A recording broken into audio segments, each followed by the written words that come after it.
എത്ര യുവതിവാക്കൾക്ക് ഈ ഒരു ചങ്കുറപ്പുണ്ട്?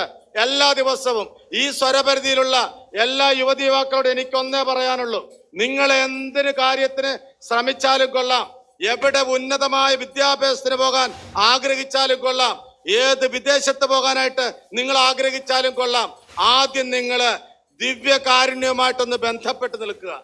ഞാൻ നിങ്ങൾക്കൊരു ടൈം തരാം. വരുന്ന 3 മാസം നിങ്ങളൊന്ന് പരീക്ഷിച്ചു നോക്ക്. മുടങ്ങാതെ കുർബാനയിൽ പങ്കെടുത്ത് ദിവ്യകാരുണ്യം സ്വീകരിച്ചു നോക്ക്.